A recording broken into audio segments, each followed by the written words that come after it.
as I told you in a previous video, we're going to learn Python and NumPy and Pandas and Matplotlib, creating a game. And the game is going to be a crime. And to solve the crime, we're going to need to use data. So it's perfect for what we want. And what we're going to do today is we're going to actually solve the crime using Power BI. It is an excellent exercise for those of you that want to learn modeling. It does not require any DAX whatsoever, just filtering the stuff, importing data, and modeling it. So it's actually quite nice. You can solve it ahead of time, and you can come back here if you have any problems. Let's get started. Okay, so the Night Lab has created a long time ago something called the SQL murder mystery. It's actually quite fun to solve. I'm going to give you the link. You can solve this with SQL, you can solve it with Excel, you can solve it with Power BI, with anything that you like. Up to you. I'm going to give you the link to this site down below so you can go and try to solve it by yourself, but we're going to solve it together too, in case you can't bother, but you still want to create the game, okay? So SQL murder mystery, can you find the killer? And if you go down, there has they have a GitHub repository, and there you can find both the CSVs and the database. So I've downloaded the data as a CSV. Okay, so I have all the files. This is how it goes. I have a Power BI file here, and it goes like this. A crime has taken place, and the detective needs your help. The detective gave you the crime scene report, but you somehow lost it. You vaguely remember that the crime was a murder that occurred sometime January 15th, 2008, and it took place on SQL City. And then you have a bunch of, let me show you, data files that you need to work with in order to solve the crime. So it's super neat. So the most important part of this is to actually understand the data structure and the data that is made available to you. That's how you can start solving the murder. And they actually provide the database schema so you can see how the tables are connected and which data is available. So the only clues that we have so far is that there was a murder, and it was on January 15, 2018, and it was on SQL City. So if we look at the data available, you will see that they have interviews that they did with people, data about people, driver's license, income, solution we're not going to take a look at, Facebook event check-in, get in fit now member, get fit now check-in, this is a gym. But then when they have here crime scene report, well, you see that they are talking about city, type, and data. So this looks like a good start. So we're going to import that. We're going to go here and get data from folder for my case, because in here I've used CSVs, but in the Python game, we are going to actually use the entire database. We're going to work with database, not with, separate CSVs. Don't know what is best, but it just sounds like a good opportunity to learn to work with database in Python. So here we're going to get data by folder, connect, and then you paste in there, okay. And now we're going to get the data. We can actually get everything in one go.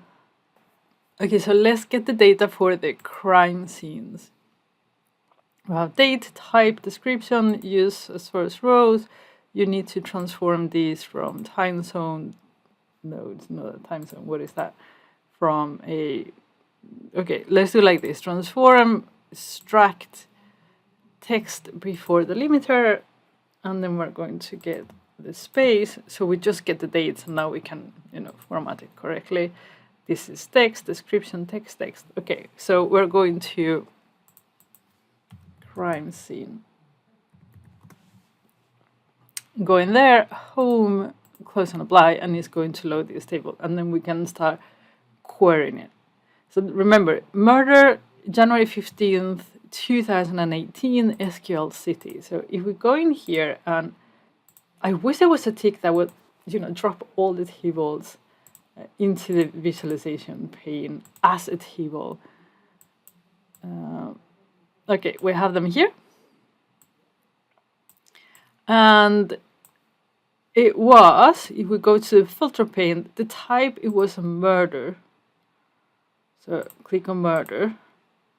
And then it was the city, it was SQL City.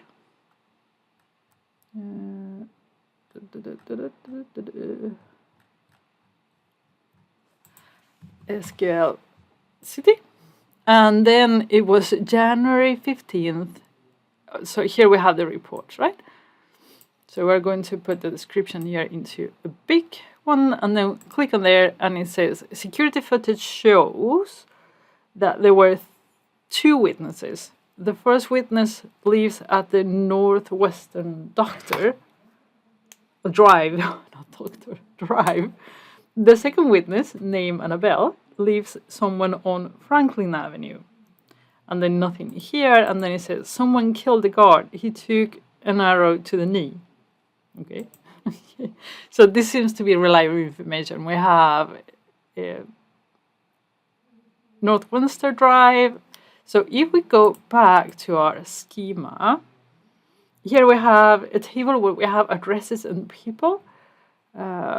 So we need to find the people first, the name of the person. So we're going to import that table. Go in here. And then we're going to duplicate this table. Going to delete everything and start all over. We're going to get people. We're going to use, as far as headers, the ID can be number. It compresses better. License ID. I guess this is number. Maybe give us an error. I don't know. This is, I guess, social security number.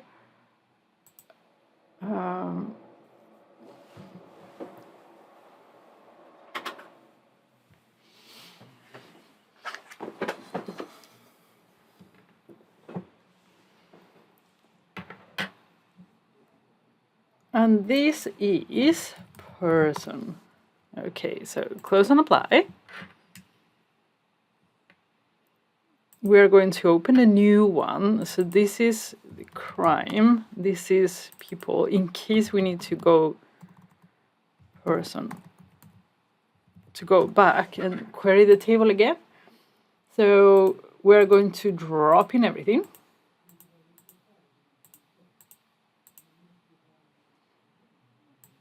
Oh, come on, it doesn't. Table, please.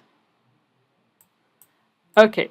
And we had Northwestern, so address street name, it was Northwestern Drive. There are 50 people living there. And then we have, what did we have more? We had a Franklin Avenue. So copy this. And this one is going to be Franklin Avenue.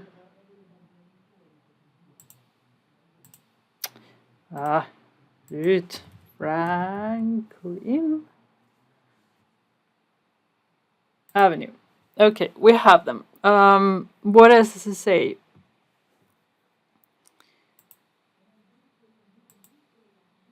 The last house on Northwestern. So I guess the address number, but on the other side. So it's like Morty, maybe? Address number. It has to be this person. And then we have, what else does it say? The second witness, named Annabelle. So we have the name of the witness. So in here, we have to go advanced filtering contains Annabelle. Apply. And then we have Annabelle Miller. And here we have the address number. It was 4919. Address number is 4919.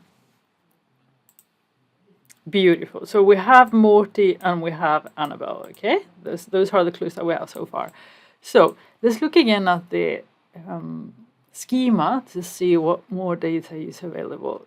So go there. And then we have the interviews that, because the police went and interviewed these people, so we want to know what they said, right? So we need to import the interview table and find what they were talking about. So go up here. We go to duplicate, interview, and then delete all that. We're going to get the interview.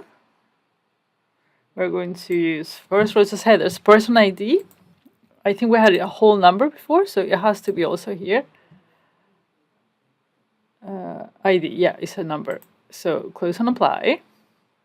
Import it, and now we need to connect. So person ID with ID. So we can actually get, it seems to be one-on-one, I don't think it matters. Okay, so interview. So to know the interviews,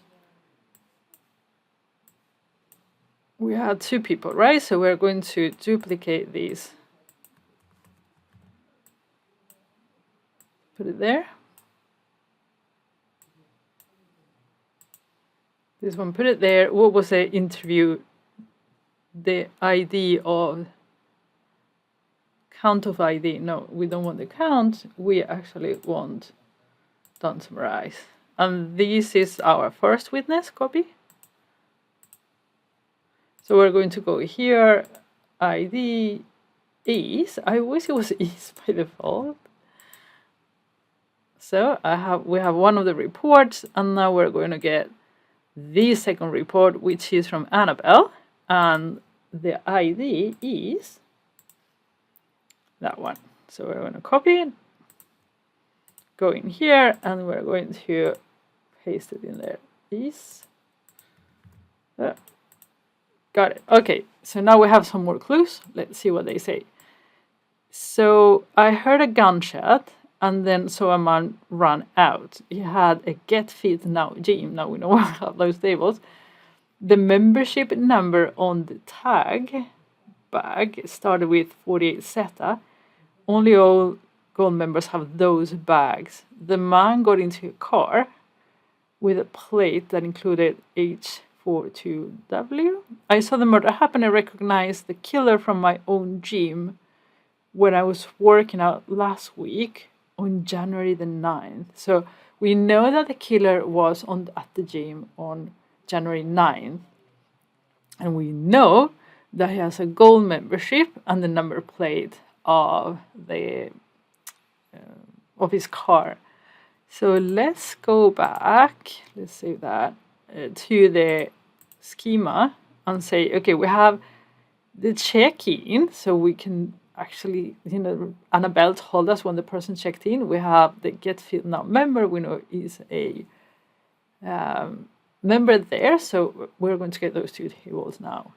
And they are connected by people and by ID, membership ID. Okay, cool. Go there. It's quite fun, actually. We're going to duplicate and duplicate. So this is going to be our check-in table. Check-in. Go there, delete. Until end, we're going to check in there. First row as headers, membership IDs has to be text in this case because there is letters. Check-in date, we're actually going to need this, so we need to clean it a little bit. Let me go after 1 second. Extract, text before delimiter, insert. We're going to put space, and now we can convert this into a date. Check-in time. I guess we can do it as a number. And checkout time as a number. We'll figure it out if that's enough. And then this is memberships. Memberships. We're going to delete everything. and then import the membership table. First row says headers, the ID text, the person ID we say was a number, membership date. I don't think it's so important though. Start date, no, we don't care, so I'm not going to transform anything there. We're going to import it, right? So now we're going to talk about the gym here. So let's see who are gold members. Oh, we need to create the, so people, person ID, and then ID, membership ID, right? That's the way. You should be cautious about these double things. Save. Now put ID, membership, name, person ID. So here we have all the people, and then we have here on the check-in, we have the check-in date, check-in time, membership ID, checkout time. Okay, we know, because Annabelle told us that on January the 9th, this person was working out there, January 9th. So they're going to filter check-in date by January 9th. And now we have 4 memberships IDs, right? So if we now go in here and see who is a gold member, membership status, gold. There are quite a few. Okay, I don't think I need the date in there. Well, do we know more? It says, yeah, I guess the membership number of the bug is started by 48 zeta. 48. So ID starts with 48 zeta. Apply. So we have 2 people. It was 48 zeta 55. Moments later. So they don't match, but it was January 8th. Obviously, it's January 8th, 2000, and that's the wrong January. That's the wrong January because, oh my god, January 8th. This has to be 2018. Okay, so as you can see, the clue from Annabelle doesn't give us match because both of these people actually checked in on January the 9th. So we need to go to the last part of the clue, which is the license plate. So let's go back and duplicate license plate. And then delete these. We're going to get driver's license and use first rows as headers. Let me see how that works. So the license plate is connected to the person. Okay. So ID has to be a number, age, number, height, number, color, blah, blah, blah. So here's our killer people. Plate number, beautiful. Okay, close and apply. Okay, so now that we imported the license table, we need to add it to the model. And it says here, driver's license ID to license ID. Go back to Power BI, and then ID to license ID.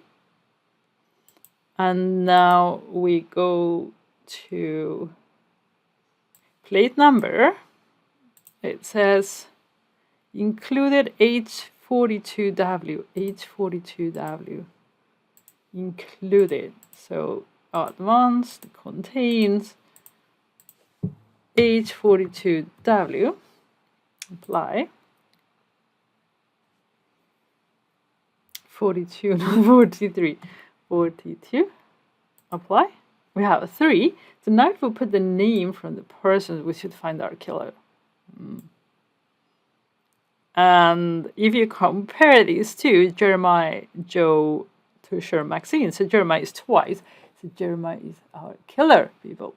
So now that we solved the murder, we're going to build this as a Python game. I haven't done it. I'm building it a little bit. I don't know if it is possible. I'm sure it's possible. We just have to figure it out. So we're going to work with database. We're going to transform tables, and then we're going to learn a lot of Python because creating games requires to know a lot of Python. So just a short pause as we're here because I asked you last week to give me your thoughts about the game and what we were going to do and how we're going to learn. Please give me the feedback. Don't feel that you are like putting me down or something if you give negative feedback or what you think that is negative feedback. Just tell me what you think and we will figure out from there. So some of you told me like, oh, Ruth, why don't you do instead like finance data analysis or sales data analysis or, like more business-oriented Python learning. And this might not be true for everybody, but I do believe that if you disconnect learning with your have to, it becomes then a want to, if you know what I mean. So, we do a lot of data analysis already in our job. So it's fun to do something without having to think about your work. Obviously, a lot of the things that we're going to learn while learning this game, you're going to be able to apply them to your job. That's the point. But I think that disconnecting have to's and make them want to's, it will help our brains to want to do this. We have so many things to do and we have so many must-haves and must-dos, and so doing something just for the fun of it, like like we did when we were a child, I think it really, really helps learning. And I swear you're going to learn a ton that you will apply to your work. So don't worry about that. I mean, it's going to be useful data analysis, but it's just in another form, wrapped in a game. So we can have some fun, Even we are adults, we are entitled to some fun. So that's the reason why I chose a game. Now, I've been thinking a lot this weekend about the structure of, how to do this. And based on your feedback, that's why I encourage you to tell me what you think. Don't think that you're hurting my feelings. If you're hurting my feelings, I'll tell you, so don't worry.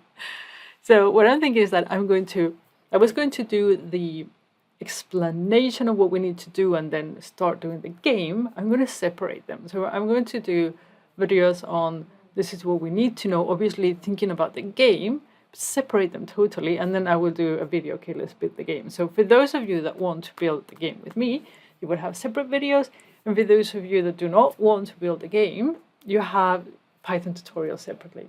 They are meant to help us build the game. And obviously, I'm going to start a series on Matplotlib. It's so good. Anyhow, that's the intention. So we're going to give it a go and see how it works. This week, I'm going to do like an introduction because 50% of you, more than that, have never used Python. So we need to ease into that, right? So we're going to just go through, okay, first you need to install Python, make sure you have that installed, or use Google Colab, and then I'm going to use Google Colab to show you Jupyter Notes, how it works, and the basics of it. So when we start the actual tutorials, you have that part worked on. And then I will do a tutorial, and then we will do the first bit of the game this week, hopefully. I'm hoping that I will have time. I mean, everything's prepared, so it shouldn't be too hard. Okay, I'm going to stop talking, and I will see you again on the next video on Introduction to Python. basically. So see you soon. Bye bye.